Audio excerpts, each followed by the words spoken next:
గొప్ప వాక్యాన్ని మనం ధ్యానించుకుంటూ ముందుకెళ్దామండి. ఈ దినం మనకు అనుగ్రహించే వాక్యపు వాగ్దానము యోనా గ్రంథము 1వ అధ్యాయము 17వ వచనమును ఈరోజు మనకి ఇస్తుండగా ఆ వాక్యంలో ఏమున్నదో దేవుని మాట ద్వారా తెలుసుకుని ఆశీర్వదించబడదాం. రండి.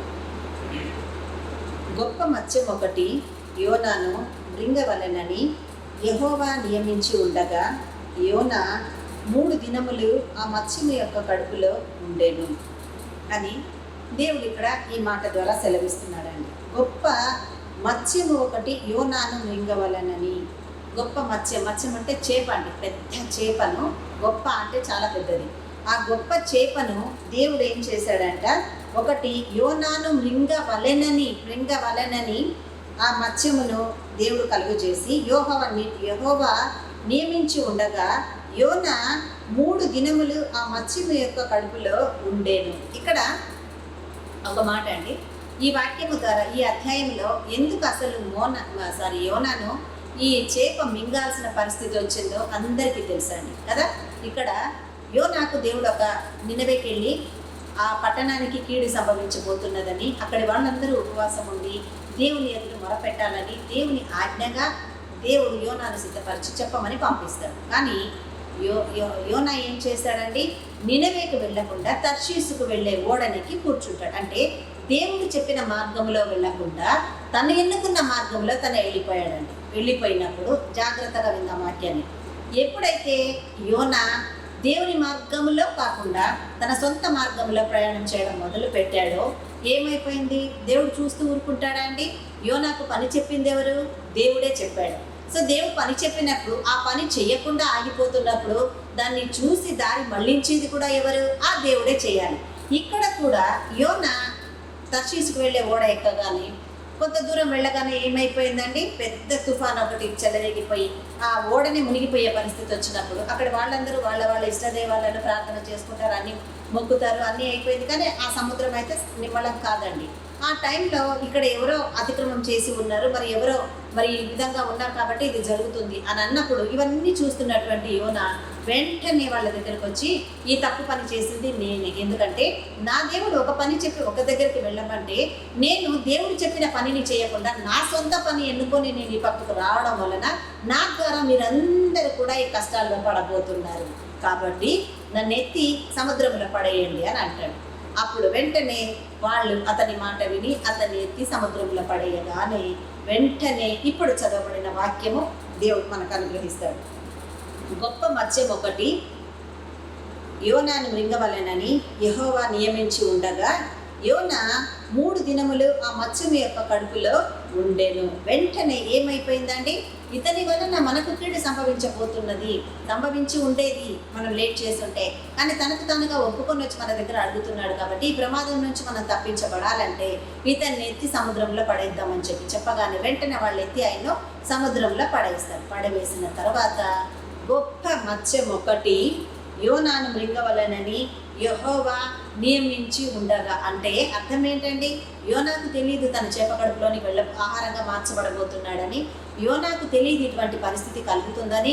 యోనాకు కానీ ఆ ఓడలో ఉన్న వారికి కానీ తెలియదు ఇటువంటి పెద్ద దుస్థితి, ప్రమాదకరమైన స్థితి కలుగుతుందని. కానీ దేవుడు యోనా ఏ టైంకైనా తప్పు చేసేవాడే, ఏ స్థితికైనా దేవుడి మాట వినకుండా పక్క రూట్ ఎంచుకునేవాడే, ఏ స్థితికైనా దేవుని మాటకు లోబడని వాడే అని గ్రహించి దేవుడికి తెలుసు కాబట్టి ఈ విషయాలన్నీ వెంటనే యోనా నీళ్ళల్లోనికి వస్తాడు.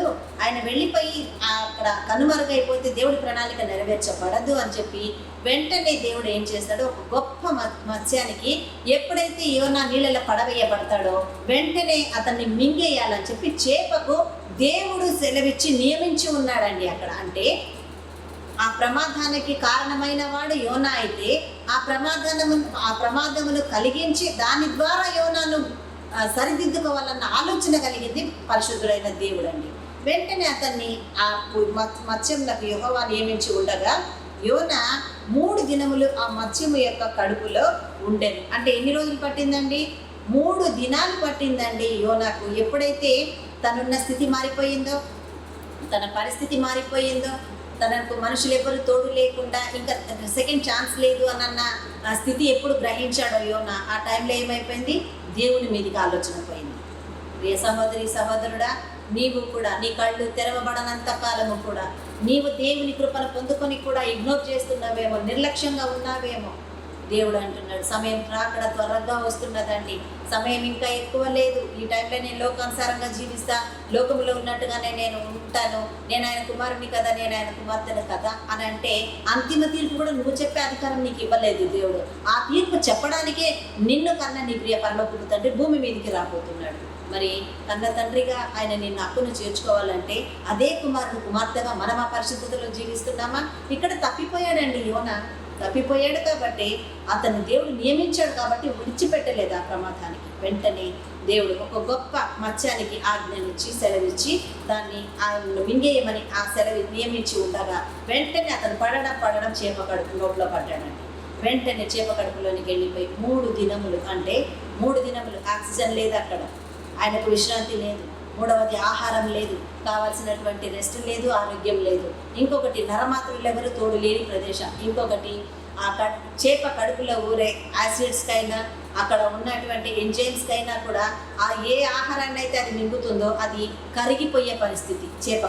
అటువంటి స్థితిలో దేవుడు 3 దినాలు కూడా అతన్ని సజీవంగా చేప కడుపులో దేవుడు నిలబెట్టాడు. దేవుడు ఇంకా అక్కడి నుంచి ఏం జరిగిందో మనందరికీ తెలుసు. ఆ 3 దినములు అతను అక్కడ ఉండి దేవుని దగ్గర ప్రార్థన చేశాడు. 2వ అధ్యాయంలో ఉంటుంది.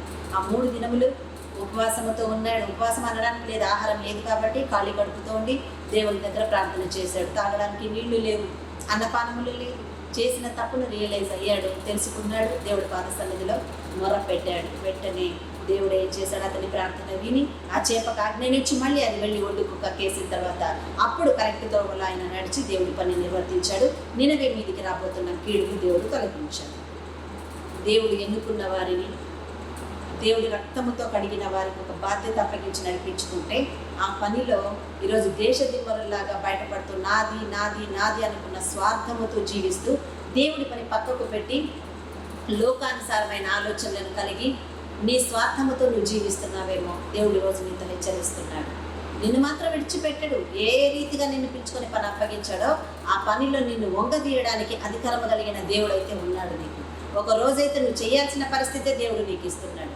కాబట్టి ఈ సమయం ఉన్నప్పుడే ఆయన దగ్గర క్షమాపణ అడుగు. తప్పిపోయి ఉంటే, ఒకవేళ లేదనుకుంటే దేవా ఈ పని నాకు అప్పగించావు, కానీ నేనే వెనక ముందు ఆలోచిస్తున్నానేమో, అందుకు కావాల్సినటువంటి సిద్ధపాటును కూడా నాకు ఇచ్చి నడిపించు తండ్రి అని అంటే తప్పకుండా దేవుడు నిన్ను నడిపిస్తాడు. కాబట్టి ప్రియ సహోదరి సహోదరుడా, ఏ విషయంలోనూ భయపడకండి, ఏ విషయంలో కూడా భయపడకండి. యోనాలాగా తీర్పులోనికి వెళ్ళేలాగా, చేప కడుపులోనికి వెళ్ళేలాగా మనం ఉండకూడదు. ఎలా ఉండాలి?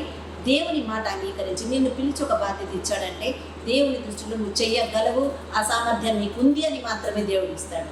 మరి ఆయన నమ్మకానికి తగినట్టుగా కూడా మనం జీవించాలి కదా, అప్పుడే కదా దేవుడి కార్యం నెరవేర్చబడుతుంది. ఆ త్రోవలలో ఉండి మన మహోన్నతుడిని కనపడతాం. ఇటు కృప ఈ వాక్యం ద్వారా దేవుడు మనకందరికీ అనుగ్రహించి ఆ సర్వోన్నతుడు మాత్రమే మహిమ పొందుడు గాక. ఆమేన్, ఆమేన్, ఆమేన్. ప్రార్థన చేసుకుందాం.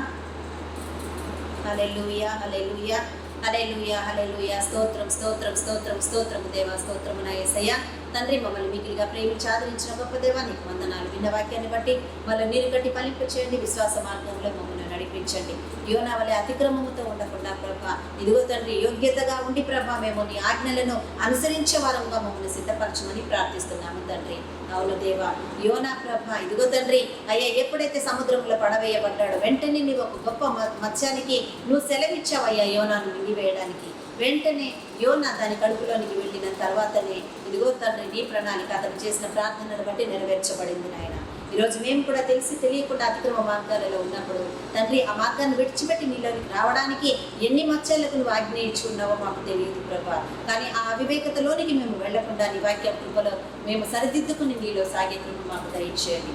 మీకే వందనాలు, మీకు స్తోత్రములు, స్తుతులు తండ్రి. యోనా ఎప్పుడైతే నైనా తన మార్గమును మార్చుకొని నినవే దాకా వెళ్ళాడో వెంటనే నీ ప్రణాళిక నినవే మీద నెరవేర్చబడింది నాయన. కాబట్టి తండ్రి వాక్యం ద్వారా మేము నేర్చుకున్న దాని ప్రకారం పిలిచిన నీ పిలుపునకు తగిన విధముగా యథార్థముగా ఉండడానికి సహాయం చేసి మీరే మనం పొందమని మీ హస్తాలకు అప్పగించుకుంటున్నాము నాయన. దేవా నీకు వందనాలు. దైవజనులను జ్ఞాపకం చేసుకోనండి, సువార్థికులను సేవకులను జ్ఞాపకం చేసుకోనండి. సార్వత్రిక సంఘాలన్నింటినీ ప్రభావిని ఆశీర్వదించండి. మీరు పరిచర్యలను మీరు దీవించి మీ మహిమార్థంగా నడవడానికి సహాయం చేయండి. అనేక ఆత్మతో కూడిన అభిషేకంతో కూడిన ఆత్మలను మీరు నడిపించమని ప్రార్థిస్తున్నాను దేవా. వందనాలు. ప్రపంచ దేశాల మీదకి మీ హస్తాన్ని నడిపించండి. శాంతి సమాధానములతో నాయన ప్రపంచాన్ని మీరే ఆశీర్వదించమని ప్రార్థిస్తున్నాము నాయన. మీకే కృతజ్ఞతలు, వందనాలు, స్తుతులు చెల్లిస్తున్నాము నా తండ్రి. అయ్యా, కుటుంబాలలో సమాధానం లేకుండా ఎవరైతే కొట్టుమిట్టాడుతూ అసమాధాన స్థితిలో ఉన్నారో వారి కుటుంబాలలోనికి సమాధానకర్తవి దిగి వచ్చి వారిని ఆశీర్వదించమని ప్రార్థిస్తున్నాము ప్రభా. ఎవరైతే తప్పు దోవలలో ఉన్నారో వారి అతిక్రమణల నుంచి వారిని విడిపించి మారు మనసు కలుగు చేయమని ప్రార్థిస్తున్నాము. యవన బిడ్డలను జ్ఞాపకం చేసుకోనండి ప్రభా. వారు తమ కాడిని ఎత్తుకొని తిరుగుచుండగా మీ నీతి మార్గములో నడిపించండి నా యేసయ్యా. నీకు స్తోత్రములు, వందనాలు తండ్రి. వివాహం కాని వరకు ప్రార్థిస్తుండగా వారి జీవితాలలో వివాహం అన్ని విషయములలోనికి ఘనమైనదని సెలవించిన నీ వాక్య ప్రకారము వారిని కూడా ఆశీర్వదించమని ప్రార్థిస్తున్నానయ్యా. ఎవరికైతే సంతాన యోగ్యము లేదో అటు వారిని అందరినీ ప్రభా సంతానం ఇచ్చి మీరు ఆశీర్వదించమని ప్రార్థిస్తున్నాము తండ్రి. ఈరోజు ఎవరైతే పుట్టినరోజులు అయ్యా ఇదిగో తండ్రి వివాహ దినములు జరుపుకుంటున్నారో వారిని అందరినీ మీరు ఆశీర్వదించి మీ ద్వారా పొందుకున్న ఈ సంవత్సరము మీ ద్వారానే ఆశీర్వాదంలో నడిపించే విధముగా వారిని అందరినీ జ్ఞాపకం చేసుకుని ఆశీర్వదించమని మీ చేతులకు సమర్పిస్తూ మరొకసారి ఈ వాక్యాన్ని బట్టి మీకు కృతజ్ఞతా స్తోత్రములు చెల్లిస్తూ యేసు నామమున మా ఈ ప్రార్థన మీ ఆశీర్వాదముగా కూడి ఉన్న మేమందరము కూడా అడిగి పొంది ఉన్నాము మా తండ్రి. ఆమేన్, ఆమేన్, ఆమేన్. హల్లెలూయా. ప్రైజ్ ది లార్డ్ అండి. ఈ గొప్ప వాక్యం ద్వారా మేము ఆదరించబడతాము అని ఎందరైతే ఈ వాక్యం మీ దాకా చేరిందని నమ్ముచున్నారో వారందరూ కూడా ఇంకా అనేకులు కూడా ఈ వాక్యం ద్వారా ఆదరించబడడానికి మీ వంతుగా మీరు కూడా ఈ వాక్యాన్ని అనేకులకు షేర్ చేయమని ప్రార్థిస్తున్నాను. మీ బంధువులకు, స్నేహితులకు, కుటుంబీకులకు అందరికీ కూడా ఈ వాక్యాన్ని పంపించి వారు కూడా ఆశీర్వదించబడడానికి మీరు కారణమని కోరుకుంటున్నాను. ఇంకొకటి, ఇంతదాకా ఈ ఛానల్ని చూస్తూ ఇంతదాకా సబ్స్క్రైబ్ చేసుకొని వాళ్ళు ఎవరైనా ఉంటే దయచేసి ఛానల్ని సబ్స్క్రైబ్ చేసుకొని దేవుని మహిమపరచండి. అందరినీ నూతన సృష్టిగా చేసి నీ పాత్రగా నన్ను మలచి నీ దేవన కరుహుడగా చేసిన దేవా